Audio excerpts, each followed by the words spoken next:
Thank you, everybody, for joining Cafecito Chats. Thank you for jumping in on this call once again. Today's conversation, we're going to talk about failure. And the title is Failure Isn't the End, it's part of the journey, right? So, we've all gone through failure at one point or another. We've gone through interviews, applications, and we get denied. We get told there's somebody else has been selected, something else.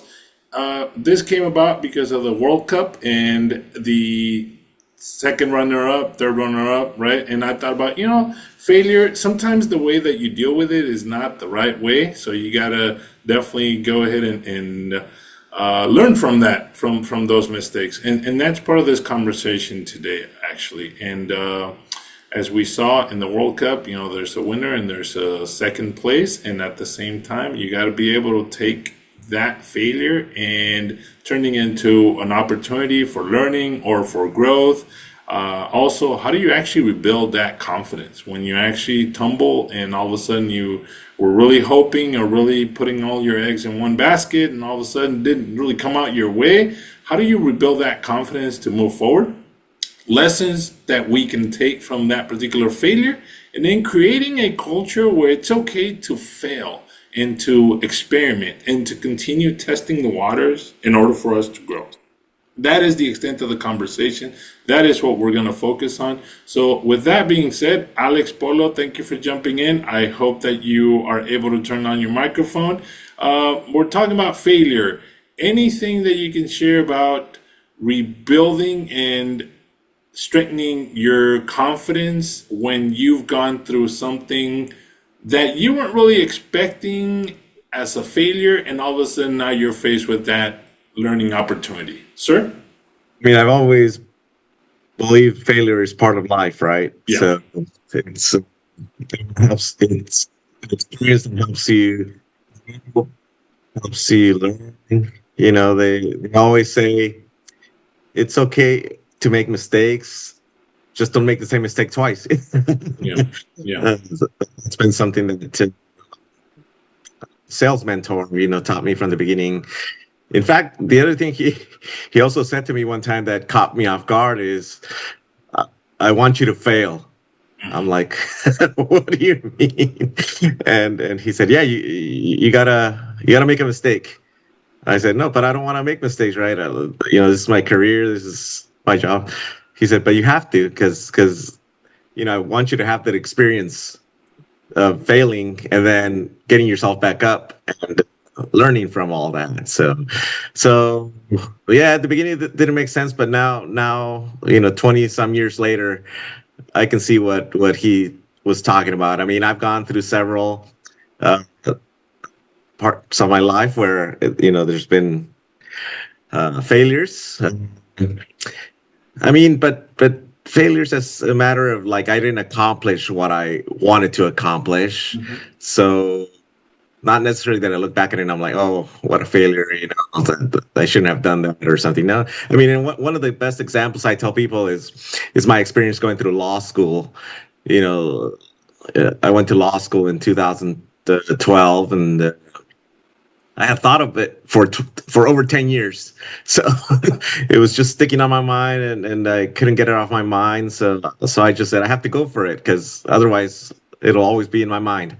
So I did it, and I left my sales engineering career and went into it, and I thought I had done enough research to see that it was for me or not. And then when I got in there, I started meeting with. I wanted to do patent law and meeting with patent attorneys, and they showed me the career. They took me to their offices and all that. And this was in the first year. So in the first year, just because of that experience, I realized that wasn't going to be for me. So I was able to make a decision, a hard decision, right? That I should leave law school. I should go back to my career, and that's exactly what I did. So, but yeah, I mean, I learned a lot. I now have an appreciation for the law, that I didn't have back then. I have a little network of lawyers that I know now in case I ever need them. So yeah. Anyway, that's my take. Yeah, no, thank you. And that's actually a learning opportunity, right? Because you built one, we talked about networking in another episode, and you actually built that network of lawyers that you can definitely go back in and rely on for professional advice if you ever come up with a situation that you actually need. So that gives you that opportunity to grow in that respect. So it wasn't necessarily a failure, it was more of an opportunity to experiment and to actually take yourself out of the comfort zone and try something new, right?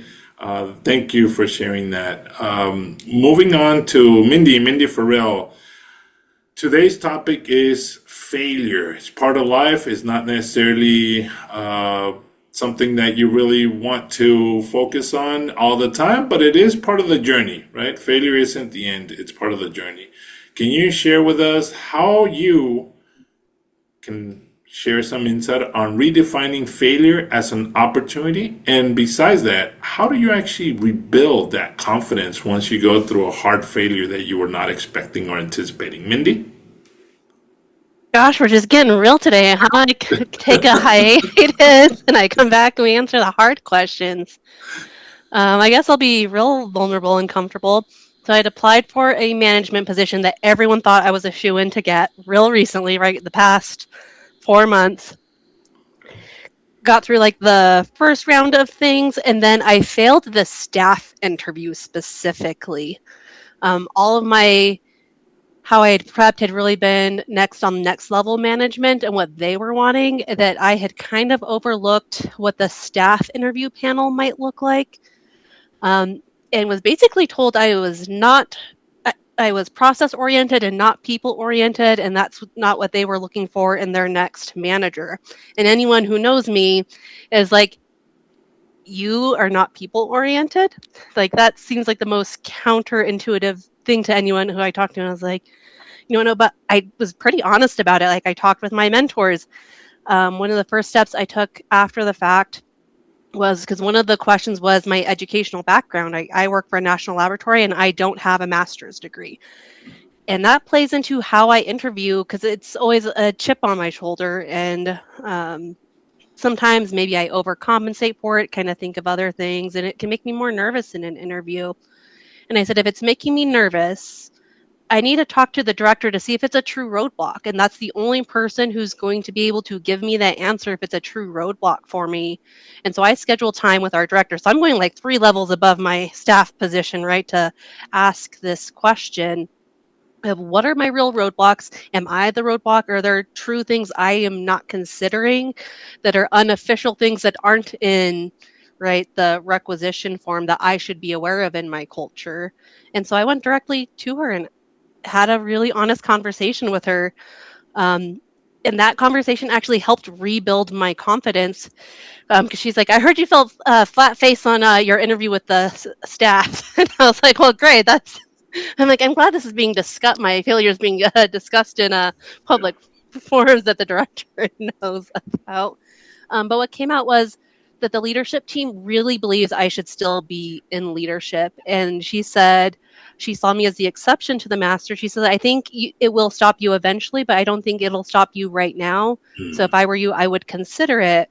And maybe not expediting it, like trying to get a degree in a year and a half, but taking a class at a time so that way after I get into that first layer of management for second layer director level positions, it doesn't stop me. But reaching out to my network, I reached out to some of the panelists to get that direct feedback and not being afraid to ask for that feedback and accept what I did wrong in that. And I was like, I could have just phrased some things a little differently that could have hit a little bit differently. And that's something I can have control over for future interviews. And I learned that I should be really push harder on who's in the different styles of interviews because they really kind of try to keep it closed. And I was like, I didn't realize I should have probably pushed harder on who the different level of interviews were going to be. Because I think my answers were very curated towards what management and leadership wanted. But I don't think any staff wanted to hear that I hold accountability, even though it is one of my greatest strengths. When you're a staff member, that's not necessarily something you love to hear from a potential incoming manager, right? And being cognizant of how that interview panel would have been. But yeah, just I didn't think of it as a failure. I was like, I'm in a great spot. Great. I have a management team who is really supportive of me, and just reminding myself of that, of like, well, I don't have that master's, and if it's bothering me that much, how am I going to get there? And being realistic with myself of what's a realistic time frame to get there. So the next steps I've taken is I'm still actively applying for positions, getting additional feedback on resume, interview different styles on that, and giving myself a timeline of, okay, if something doesn't pan out here, what's the date I need to be able to get applications in for a master's program? Because I don't want to start a brand new management position in a completely different area and a master's program at the same moment in time. And so giving myself enough time to say, let's see if any of these pan out. And if that doesn't happen, that's okay. Here's what my next steps are going to be, which my team is really supportive of me going and getting my master's, fully paying for any program I would want to go to. And so, but just evaluating what that looks like and not really looking at it failures like, well, I messed that up and here's what I can do better, but truly listening to that feedback. Because I think a lot of people really struggle with that of like, well, I am people oriented and they just didn't see it. And I was like, you know what? I could have phrased my answers a little differently that would have shaped that, or here's how I could have done things a little differently in my interview that would have made it a more cohesive story as a whole. Thank you. Highlighting what you mentioned about how do you reveal that confidence, taking some time and mapping your roadmap, to be redundant there, to actually reinforce what you really want, right? And putting a timeline of, okay, what do I want to achieve? How long does it take? Do I want to take a master's program and expedite it in 1.5 years, or do I want to take it and partition it into one class per quarter semester and work my way up to maybe taking 3 years, depending on what you are looking at, what classes and what school and what particular masters you're choosing. And that gives you that confidence. Lessons that you learn from this particular failure is, okay, well, there's different types of interview. This, you went through the director, management, manager interview with higher executives, and all of a sudden you're faced with the staff, and the staff is a little bit different there. So you learn that now you're more prepared whenever that opportunity comes up, and you continue to apply. So that's really, really good information to know. Speaking about creating a culture where it's okay to fail, not only in your job, but in a broader failure environment. How do you envision that? What advice, what insights would you share with us so that the individuals can actually say, hey, it's okay for me to take risks. It's okay for me to fail. It's okay for me to explore and experiment within my field, within my career, within anything that I'm doing in life. Mindy? I actually see that really hard in like the lab environment because it's a very success oriented culture, and one of the challenges we're seeing is lack of decisions because people are afraid to fail. I think it's how I've moved up as quick as I have because I haven't been in the labs for very long. And I work at building a culture, whether it's with mentees, staff, or kind of just friends of like, we are going to fail, but part of it's learning how to balance that criticism and feedback with the positives as well. Um, and giving people the opportunity and supporting them, because you can kind of tell when someone needs help to a certain extent, and saying, here's where I think you need help. Here's what we can do to help you during that. Because a lot of people just want to carry it all themselves, especially I think in the engineers in general. We're like, no, we got this. I'm going to meet that deadline. And it's like, yeah, I think you probably actually need a couple of extra hands to help meet that milestone. But giving them clear feedback of, it's not that I don't think you can do it. It's, I can see you have a lot on your plate. And if we bring some extra resources in, would that help? And in what kind of way? Or is it not resources that are the problem, but something else that can be moved around to figure out what's actually causing maybe that stressful situation that makes someone afraid to fail. And just saying, here's the support I can provide, and being very open about it. I've just noticed a lot of people really struggle with failure. They won't even try. They won't even kind of put themselves out there, and we'll get a lot of delayed decisions, and that can be really tough to watch. Yeah. Sticking with you for one another question there. I know you recently just came back from Europe. I believe that you and your Yep, family did a Europe trip, right? yep. Gone Um, for a month. Gone for a month. Okay. Uh-huh. That sounds great, but I'm pretty sure that you and your family had to plan quite a bit.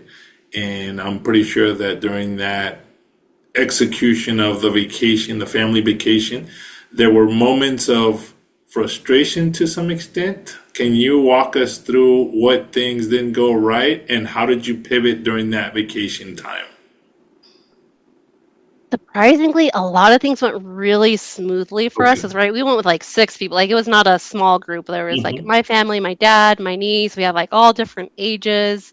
But how we balance to make that go well, like in planning, right? This can apply to like personal life or work life. We balanced downtime.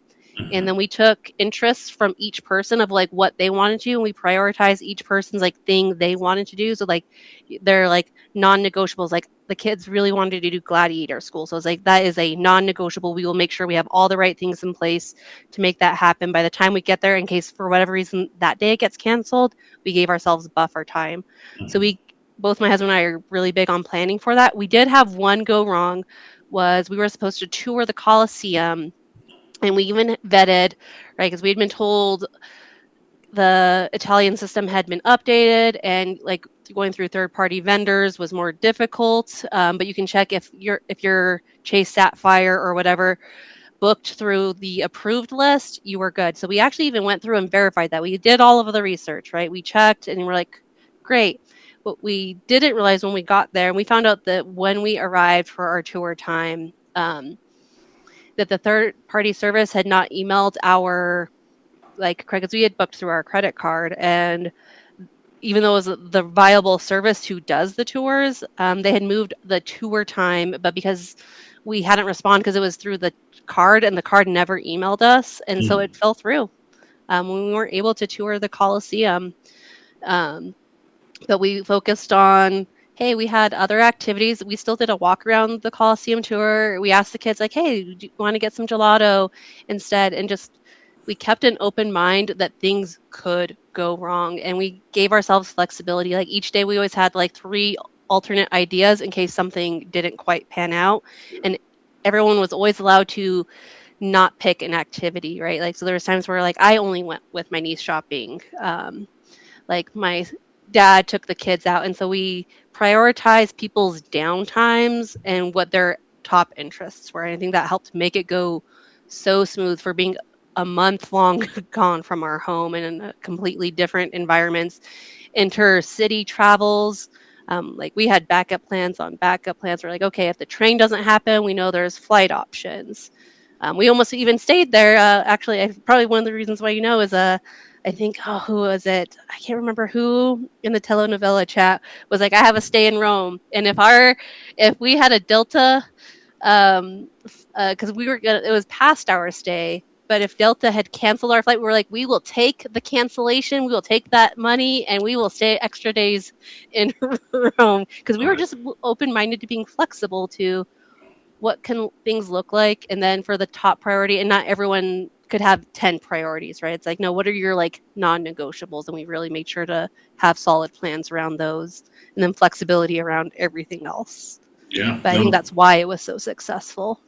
thank you. And being flexible and having that, open-mindedness to pivot, that gives you the opportunity to really enjoy the time. And that applies to the industry as well, right? Sometimes things don't go right as you planned, as you expected. So there's a pivot that needs to take place. You can definitely go ahead and pursue that additional opportunity, learn from that particular failure. Maybe you didn't meet your deadline. Maybe now you know that, okay, I need to talk to XYZ group in order for them to feed me information. certain days ahead of when I really need it, and then I can compile the information in order for the report to get out, et cetera, et cetera. So thank you, Mindy. Great insight. Mr. Mike Cruz, you have your hand up, sir? Yeah, we'll stay in Europe for a while. Okay. All right. Uh, Mindy, I had two backups, one in Ireland, an Ireland trip, and one in a Portugal trip. But I think the first thing that you remind me of is you don't panic. If something goes wrong in your job or in your life activities, don't panic, and say, what can I do? What can I do to alleviate the stoppage, so to speak? So on our trip to Ireland, we our plane got delayed. We had to stay overnight, and so we got and there's a story with that. But I'll continue on. We arrived in Ireland the next morning, and we were on a tour, a book tour, and guess what? The tour just left an hour before we got to the place. So the wife and I are in the Dublin airport, and the bus tour is going up to Northern Ireland. And so, what do? Well, like you said, Plan B, the train or the bus or whatever. We found a bus that would take us to the place in Northern Ireland. And guess what? The bus was really kind of neat. You got to meet the local people. You got to see some territory that you didn't expect to see, and so things worked out all right. We got to the next town and we met up with the group. But don't panic. Look at another thing. The other one was in Portugal, so we had airline tickets going there, but on the way back, we were making our reservations. The lady says, because we were on the air miles, and she goes, well, we don't have a flight on Sunday for you. And how much would that cost? Well, it was like $500 or $600 back then. And I'm going, dang. And then I started thinking, I says, well, when's the next flight? She says, well, can check Monday. And she goes, no, nothing on Monday. I says, can you check on Tuesday? And she goes, oh yeah, here we go. We can send you back on Tuesday. So I'm smiling now because I'm going, the money that I would have to pay to go on Sunday, I'm in a neat motel in Portugal in Lisbon, and I get to stay 2 extra days. So the wife and I just smiled at each other and says, oh, throw me in the briar patch, and and so we stayed an extra 2 days in Lisbon and really enjoyed it and saved some money and enjoyed our time. But I think the important thing is you plan out your activities, and in work you plan out your projects and the work at hand. Don't panic when something goes wrong. So my biggest thing when I was director, I had to work with people in the laboratory, and they had to meet the goals. They had to do the work and et cetera, et cetera. If they didn't meet it, I would go talk with them, and we would plan out how to get to the finish line.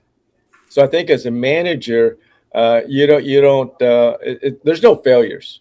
There's just stoppages, and how do you fix it and how do we go forward?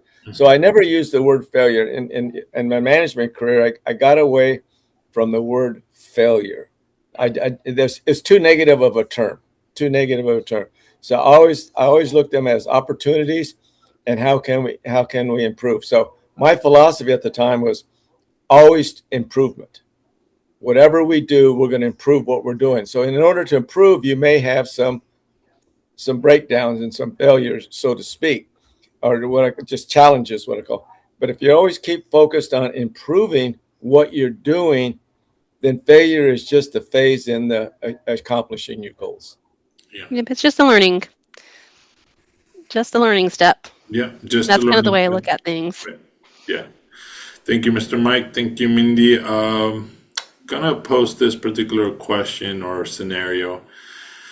Some people go through reduction in force, layoff, they lose their job. All of a sudden, they weren't really prepared for it. Maybe they have what they call the emergency funds, or maybe they don't, right? But at the same time, now they're pressured to, one, find a job, and two, they really feel like a failure personally. Okay, what did I do? They start questioning their person. What did I do wrong? What am I missing? Why was I let go? in that particular place, job, position. And it's difficult to some extent to those individuals to actually cope with it and really get back up and really reassess and be okay with it. How, and I'm going to rely on you, Mindy, and the rest of the team here, but you, Mindy, first. How would you suggest some of those individuals actually, the day after? What do you suggest they start doing in order to really cope and not necessarily see themselves as a failure or their performance as a failure, but rather an opportunity? Mindy? Yeah, when you talk layoffs and RIFs, that's always really tough. Yeah. And the way I try to think, it's generally not personal. It was usually a failure on the business's part, and you are just an outcome of that business's failure. Um, and sometimes that's a good thing. Do you really want to be a part of that failing business or division? It's an opportunity to, what can you bring to the table? Know what your strengths are. And right, if you've been doing great with work and your networks, you're going to be able to find the right opportunity. I'm a huge believer in things happen for a reason. So I didn't get that one management position right. Man, that was going to be a huge turnaround organization. That was going to be a ton of stress. And everyone's like, I think you dodged a bullet, even though we think you would have been great at it. I think you dodged a bullet because they were such a turnaround organization. And so sometimes you don't learn things till after kind of the initial blowout of something, whether that's risk or like they severely mismanage money. Do you really want to be around folks who are mismanaging funds and doing all the wrong strategies or implementing really, really terrible and toxic environments, right? Where they'll make them extremely competitive environments that people feel like they can't leave work. And so sometimes that can be a blessing in disguise, even if it doesn't feel like that in the moment. But it's not necessarily a failure of you, but of that business and that practice. Yeah. Thank you, Mindy. Great insight, great perspective. Mr. Mike Cruz, the same question posed over to you. How do you suggest the person that's actually waking up the day after they got let go from a layoff or whatever reason they lost their job, they were cut from the particular job, and now they're waking up and they are feeling devastated and they believe that they're a failure? Well, I'm going to tag on to what Mindy says. Generally, it's not personal. It's not personal. It's the organization. When you go through a RIF, it's because of funding issues. It's because of production is not going to go anymore. I mean, look at the major corporations like Boeing. They have layoffs. Accenture, they have big financial. They have layoffs. So a lot of companies have layoffs, and people have to lose their jobs basically. But it's not. Generally, it's not personal. Now, there may be some personal issues that somebody has with the business, but generally, it's not personal. So, and we've talked about this before a little bit, Lazo. Plan B. You're in a career, you're working, and if you're not, if you don't have a mindset that things could go wrong, and you kind of plan for it, you keep it in the back of your mind. It doesn't have to be the forefront of your thinking, but you have to have it in your mind. If I did lose this job, where can I go next? What is a similar job that I could move over to? If you lose your job, like Alex did, he took off for a year. He quit his job and he had a year. So if you're young, it's harder to do. If you're a little bit older, it's maybe a little bit better. But you may have some money that you can back yourself up for a month or two or whatever, and allow yourself to regroup and seek out new employment. And if you are laid off, how is your network? Did you form a network while you were working with other people to knowing what other possibilities are or what other opportunities are? Do that research, and keep that network going. If you give up, you give up. You don't want to try anymore. Well, then now you're going to do a downward spiral, and you don't want to do that. And I think most young, we'll talk about young professional engineers. You've got it. You've got a degree. You got some experience. You can slide over, and a lot of times you may not slide over in the career that you're currently in. You may end up in contracts. You may end up as a liaison for a company that needs technical engineering type experience. Uh, you may go from one industry, maybe aerospace, you go into gas and or electric systems or whatever. So there's opportunities out there. And what I learned when I was in grad school was, which I never read, and I still don't, is the oh God, I forgot the name of it already. The Wall Street Journal. You know, that's got all kinds of information about opportunities and jobs and about workplaces. So Mindy was saying, hey, she dodged a bullet because she might have gone into a toxic environment. So you got to know what the business is like, and what is their future, and how are they doing on Wall Street, and are they growing, are they expanding, are they downsizing? So knowledge, all that knowledge will help you when you do hit that wall and say, okay, you lost your job. Now, in most instances, you may have an inkling that they're downsizing. They've given a number out that goes out public. We're going to downsize 10%. Are you in that 10% bracket? So be aware of your business surroundings and the health of your organization. Uh, I can't say enough is have a healthy outlook on life. Be positive. Always improve your skills, both technically and personally. Dealing with people, especially if you're going to climb the ladder.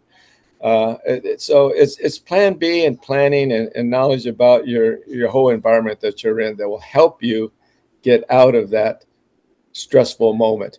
And then you're not the only one that has happened to. So you may reach out to people that have gone through the same type of thing, that have lost their jobs or they quit and changed careers. So there's a lot of knowledge out there to be had for when you do lose your job. But you got to have a plan B in mind. It doesn't have to be up front, and knowledge about your surroundings and what opportunities exist laterally. You can end up in something completely different and find out if that's something you enjoy or something you don't enjoy. Like Alex, he found out he's not going to be a lawyer, but he was pivoting laterally to another job, another area, and it may take one or two different jobs to find your right job. So be patient and don't panic. Yeah, thank you, sir. Great insight. And you did mention the young engineers, the young students. So I'm going to pivot over to Ken. Ken Winto, we're talking about failure here. And how would you redefine failure as an opportunity? And how do you rebuild that confidence once you experience something that you failed at and you weren't really expecting that failure? Ken? Yeah, I really like what Mike said about the failure. It's too much of a like negative connotation word. So I also believe so too. I really also don't use it. I know I'm also young still, but I rather use the word defeat than failure, because defeat sounds more like, maybe within certain parameters you didn't get what you wanted, but that doesn't mean that you can stretch out those parameters so that you're in a better situation for you to still meet your objective that you wanted. And now it's no longer, it might still be a defeat in the past, but it's no longer, it can't be a failure if you already got your objective after that. So I also try to have that type of mindset. um somewhere where I failed was, it happened 7 years ago, but it's still, every time someone tells me, like, ask me about a failure time, I always still have the same experience I had when I was in a lab. Because our experiments in Osaka were very long, and we had to be there for about like eight hours, almost like a full-time shift. And so we had to prepare a lot of our reagents ourselves and run our reactions, and they can be very delicate. And one of those times, I think some of you guys might have heard the story before that I mentioned, but I made a mistake, and I was following the recipe that we got, but among those 8 hours, there was an announcement that we have to change a step, and I didn't change that step when I actually got to that step. I just went through what I had already prepared for. So my experiment, I didn't get the result I wanted because I couldn't see my bands, and so I had to redo the whole experiment. And so I had to go outside of our schedule, so I can redo the whole experiment. But I really liked this experience of this failure I had, because then the next time I did that experiment and I changed that step that I had to change, it came out so much better, and my results were very great, very strong. So I still use those same results, for whenever I get asked for any other situations and interviews, about, like, when I get asked, tell me about a time you failed. I always have that example, and then I have the printout of the results, so often show it, so that I can see the difference between, this is the first time, this is the second time, and then it also complements, like, oh, this is why it's really important that you follow, all your steps, and how delicate a reagent can be, and so it helps reinforce, that I'm able to put a lot of attention to a certain detail to make sure I don't repeat that, because I know it will be a major difference, even though it's one tiny step, compared to, having one result, as opposed to another, even though it's 8 hours total for maybe a few seconds for the couple steps of drops, for dying in the ethidium bromide. So that's one example I had. So that's one of the times the failure really turned out really good for me, and I really like that example. But in other examples, like I mentioned, sometimes they just kind of, when that phrase, it goes in through one ear and out the other. That's kind of what the failure feels like nowadays. It's just, if it goes in the road, it's like you just stepped on a pebble, but you keep going. Maybe it hurts your feet, for a little bit, but then you keep walking. So kind of like that. And other times that maybe something didn't come out right for me was when, I try to get a certain result, but I don't get that result. So I try to just look back. Generally speaking, I try to just look back and see what is the steps that I did that lead me to that, failure, that defeat, and then I just try to change it for the next time. Or sometimes I write it down. It just depends, yeah, on what it is. Thank Yeah. you. Yeah, Yeah. thank you, Ken. Sticking with you for one another question. Creating a culture where it's okay to fail. What's the mindset from your perspective? How do you advise the younger generation, younger individuals to say, hey, it's okay if I try experiment something. It's okay if it doesn't really come out the way that I want it to, and take that risk, right? Not just play it safe, not just be complacent, but really putting yourself out there, stepping out of that comfort zone and experimenting and trying to pursue bigger things, even though they might not actually go the way that you anticipated or expected. Ken? Yeah, yeah. I also, again, I like what you guys have already said, about the failure is too much of a negative word. I think that they can start there. Also try not to use that word failure. Maybe replace it with another lower word, like maybe defeat. Anyone can be defeated. Just like, maybe you're playing a video game, you didn't win in that round, but that doesn't mean you can't still win another round of the same video game, right? Those type of change your mindset to something like that, instead of saying, oh, failure, I can never play this video game again because I'm gonna lose, right? That that's not true. You can definitely play another round of that video game. Yeah, let's say, if I make up a video game like Street Fighters, when or Mortal Kombat. Just because maybe you didn't win a round doesn't mean you can play another round. Same with, when you're thinking about it for maybe an assignment or a deadline. Those are a little bit more crucial than a video game, but that doesn't mean that those still don't exist in your career. You're still going to get deadlines, assignments, and there's still chances for you not to meet those deadlines.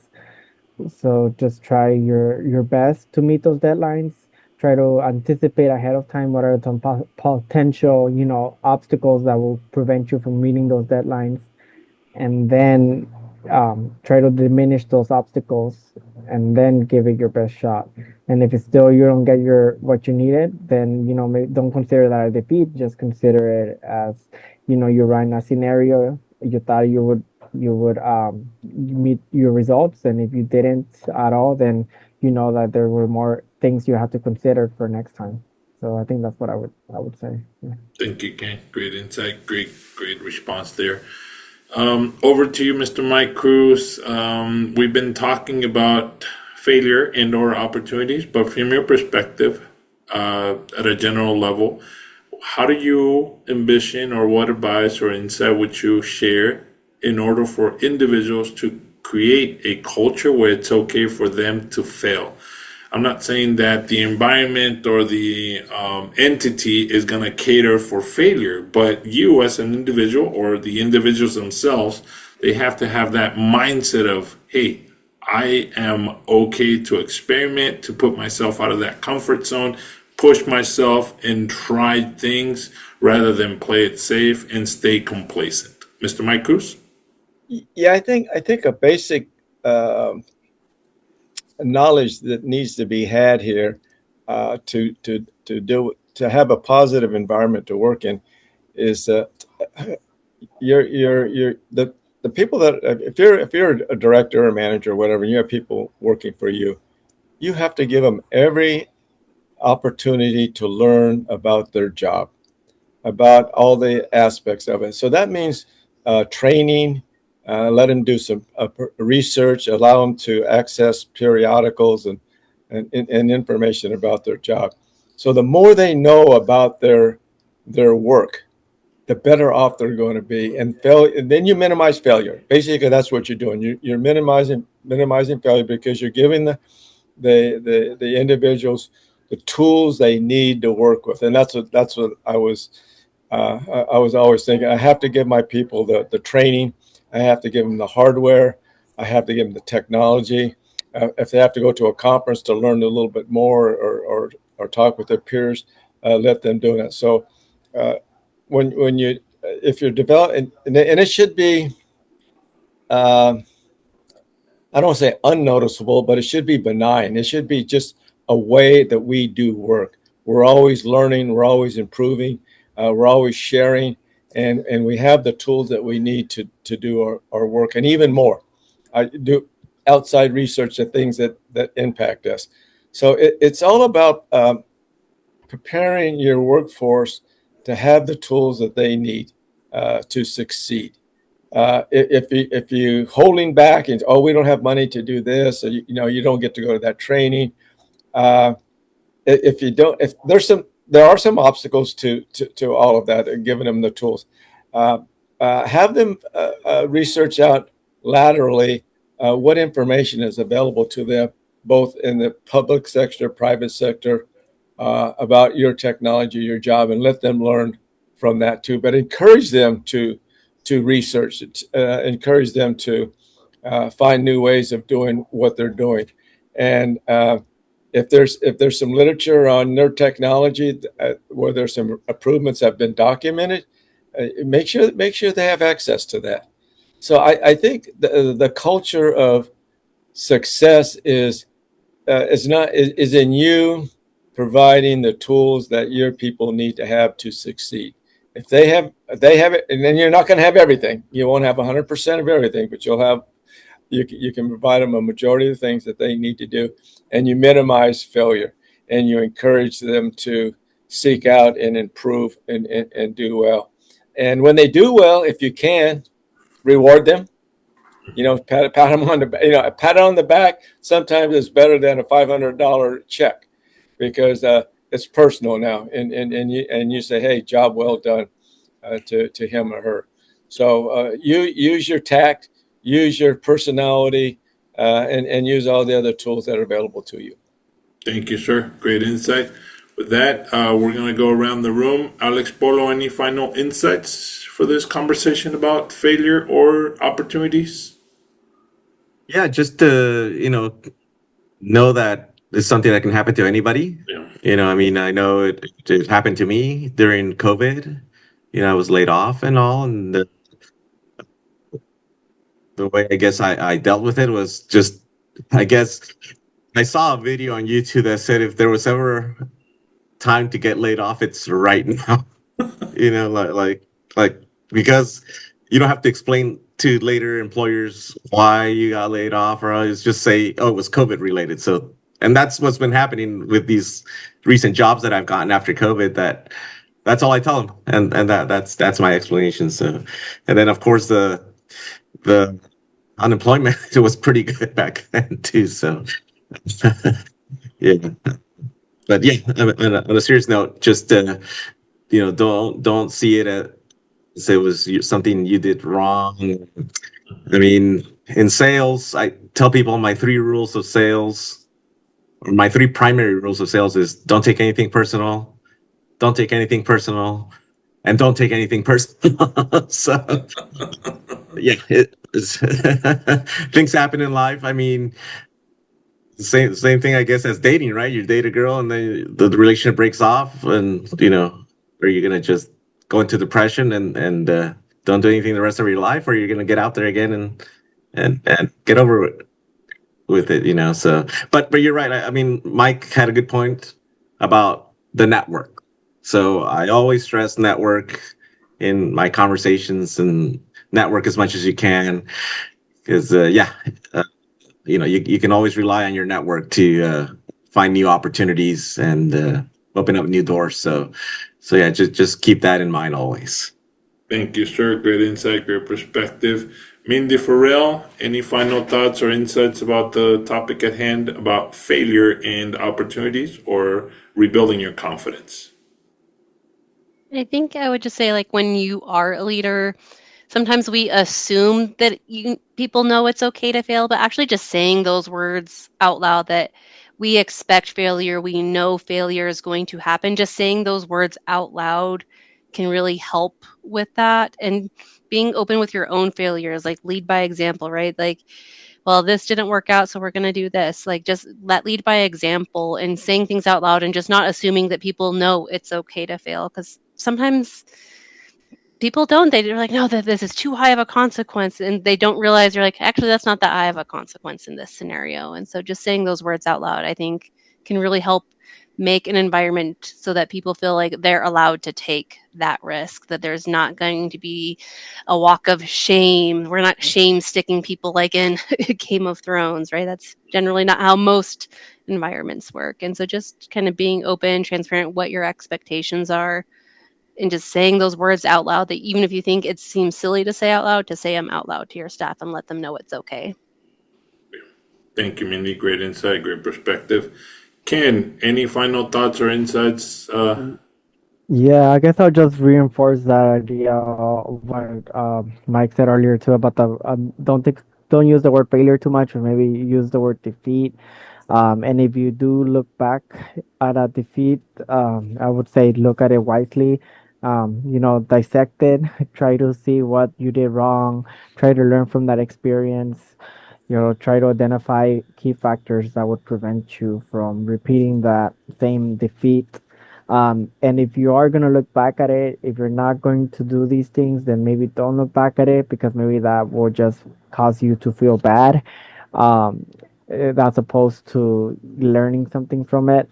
And also maybe don't try too hard to not get defeated or not fail, because it's part of life, and if it happens, it happens, and you have to just move on and more importantly, learn from it. Yeah, that's it. Thank you, Ken. Great insight. And back to you, Mr. Mike Cruz. Any final insights? Gee, a whole bunch, but I don't think I have Go time to ahead. go. Go No, ahead. no, Go no. ahead. Yeah, I'm thinking back to a communications class I had in grad school, and there was one topic that we spent a little bit of time on, and that was how to be non-negative, how not to reach no, how to avoid that, and words mean a lot. So if you can get negativism out of your vocabulary, it can, even defeat is too negative for me. It has to be a positive a word that strengthens your fellow your peer to, hey, we can do better. Yeah, we didn't make it this time, but we've got another option here. Let's do that. Let's do that. Let's do that. So if you ever take a speech class or oral communication class, ask your professor about how not to be negative. What words do we need to use? Because it's really important. Because if you slip into the mindset of saying, "Hey, no, hey, you can't do this," or "No," or whatever, you're going to kill a lot of enthusiasm and a lot of great careers. So if you have a positive nature to begin with, that's the plus, and then you have to learn how to stay away from those negative words in the workplace. I mean, even defeat to me is that's too negative to me. I mean, really, it's just I would say, oh, hey, you know what? We tried this. Why don't we try this? Okay. They told you, hey, you left out a step, but they told you, hey, you left out a step. Let's try it again. And I think they gave you the opportunity to do that, and you learn from that. So, if you can stay away from negativism in your daily language with the people that you work with, I think that's most important, and that will help people succeed. Even if they lose their job, they'll have a feeling that they can continue on. Yeah. Thank you, sir. Great insight. And to kind of close it out, for me, whenever somebody goes through a riff, since I did bring that up, it's sometimes difficult. It is a difficult situation, right? And we have seen it over the course of our careers. A lot of us have seen peers and or even ourselves experience it to some extent, right? But at the same time, you have to be prepared. Going back to Mr. Mike Cruz, be prepared. How are you prepared? Well, go ahead and get that resume updated before it happens to you. Make sure that you have a fresh copy. Make sure that you are diligent updating it maybe once a year, every 6 months, right? If you're not really looking for a job, it's okay. Keeping a fresh copy in your personal folder at home, computer, making sure that you have that resume ready whenever something comes up, because you never know. You might go out, talk to somebody, go to an event. They might say, hey, I really think you'd be a good fit for this particular position. Do you have a resume that I could get from you?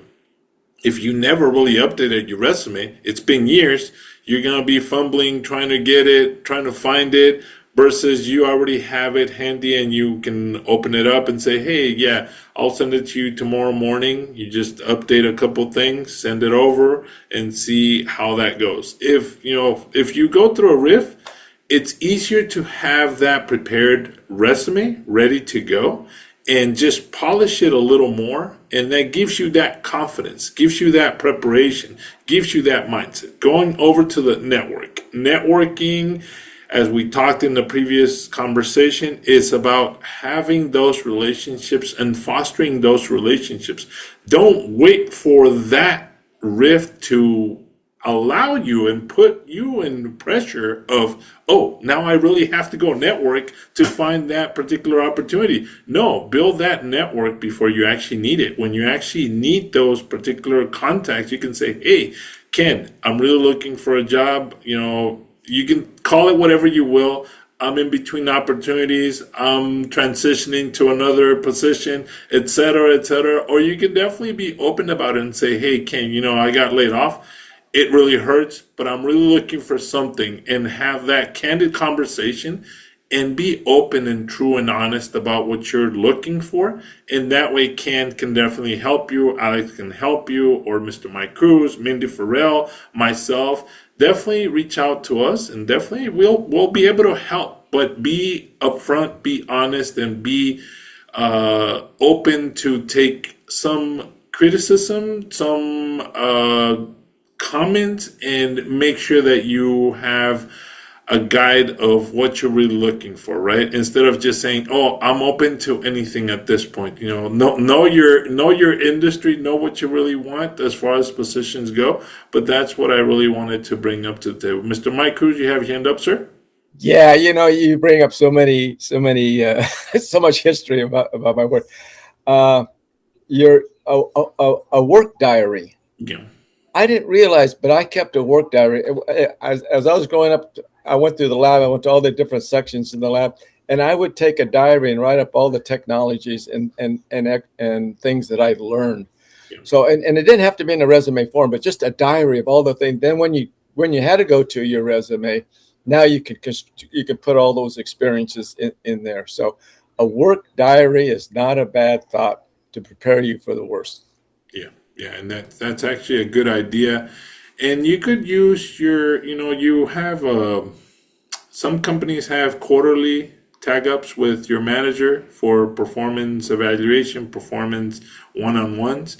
And some companies, definitely a lot of companies, have the yearly annual performance appraisal evaluation where they give you a merit increase and they talk about, okay, what did you do this year, right? This past 12 months or whatever period that you want to cover in the 12-month calendar. It could be a quarter, it could be 6 months, it could be the whole year. So make sure that you as the individual are aware of what did I do, right? Because your manager, he's got like 20 other people, maybe 30 other people, and you are not expecting, or you shouldn't expect your manager to say, oh, Lázaro, this is what you did over the last XYZ periods. This is how you performed.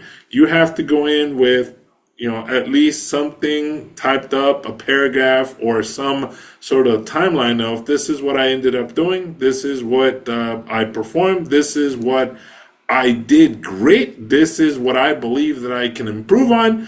In addition, this is the type of additional training that I would like to have. This is what I'm looking forward. If you're looking for a master's course, come up with that and say, hey, I'm looking to start up an online master's course to further my career. This is what I'm applying to. If they have assistance for educational reimbursement, can I apply for that? How do we get that going? But bring it up during the one-on-one. Make sure that that's something that you plan and you continue moving forward. Alex, you have your hand up, sir? Actually, one thing I forgot to say too is even though, for me getting laid off and all, yeah, I didn't like it and anything, but the company that laid me off, I didn't burn my bridges there, And now that, for example, I'm at this new company, that my old company is now my customer. And right now they're actually going to help me win a multi-million dollar project. you know so there's still that relationship there, and yeah, I mean, again, don't take anything personal. Yeah. Just yeah, move on, and yeah, the life circles around. Yeah, exactly, exactly. Today you could be up here, tomorrow here, but then you are somewhere in the middle in the future, right? Ken, you have your hand up, sir? Yeah, it's a little different than the main topic, but just kind of piggybacking what you said earlier about the managers like not gonna come up to your employee and say, "Oh, this is what you did good on. This is what you need to work on." I do agree with that. I think most managers wouldn't do that. But because I also realized that when I got my management position, this is one of the things I actually do with my direct reports. I tell them, this is what I saw in you that you did well today, yesterday, this week, and I have these conversations as much as possible with both the people that are under my like my little umbrella thing, so that I could tell them and say this is something you can work on. This is how we can make our team stronger, and this is how you can make yourself a better employee.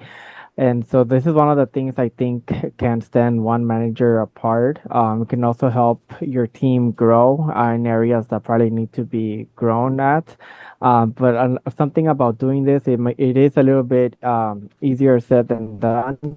There is some type of like barriers, social barriers that may prevent you from communicating with like your employee, because every employee might have different personalities. Some might be more congruent to yours. Some might be more opposite to yours. So, but you still have to have these conversations with them. So how do you?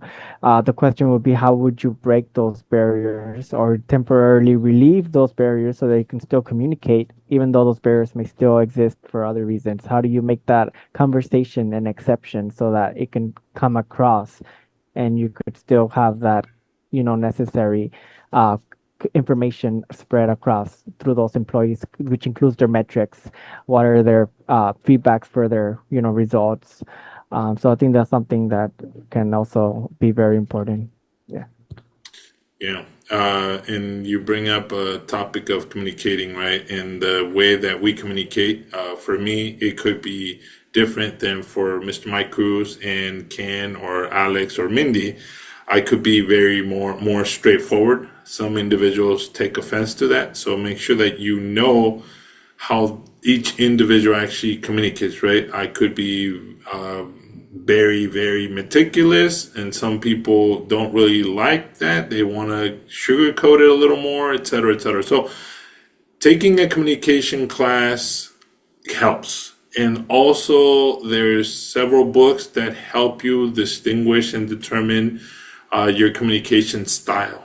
And also, generationally, Generation X, Generation Y, millennials, and the newer generations might communicate generically in a different style. So also looking at what generation you're trying to communicate with might help. I'm not saying stereotypically that will be a one size fits all, but trying to understand where maybe Ken, you're more of a millennial versus me and Alex, who are X gens, as well as Mindy, and Mr. Mike Cruz is more of a boomer. We might have different types of communication styles, different upbringings. That also comes into play. So getting to know the employee, getting to know the manager background, being personable helps a lot. So getting that communication decoder is going to help you a lot. And for me, that's why I think in-person meetings help a lot more. You can read the person body style, you can read the body language versus, right now we're on Zoom and maybe I'm sitting with, in my office or I'm hot. I don't know, but it's just a different thing. You might be able to gauge it because some people have told me, I never imagined you were so tall when I met you in person, because you see me on camera all the time and you're like, okay, I can see your face, I can see your shoulders, but I cannot imagine how tall you might be, right? And so that's the thing. You have to be in person to actually gauge somebody and understand them a little better and structure your communication to them, cater to them in order to convey the idea or convey the request or convey the conversation better. So I hope that helps. And to wrap it up, failure, change that mindset of negativity. We brought this topic to the table for awareness because everybody fails, and it's not the end of the world. It's part of the journey. You have to grow with it. Experiment in life. Experiment in a good way. Experiment with taking different courses. If you're an engineer, we talked about in a different episode. Somebody said, "Hey, acting is really cool." I actually in high school I took an acting class because I didn't want to do a particular communications class, but acting was the substitute, and I really enjoyed that. So being on stage, being on the spotlight was kind of really cool, and that also allowed me to understand a little more about my personality. But at the same time, failure, testing something out, changing that mindset into more of a positive connotation, keeping that in mind and making sure that you continue to strengthen and foster your network and your relationships with individuals. That's what we're here for. So hopefully this helped. Hopefully this conversation brought more awareness to you and gave you more tools to continue moving forward in your career. Thank you, Mr. Mike Cruz, Alex Polo, Mindy Farrell, and Ken Winto for joining us. With that, we'll see you next time. Hasta luego. Bye-bye.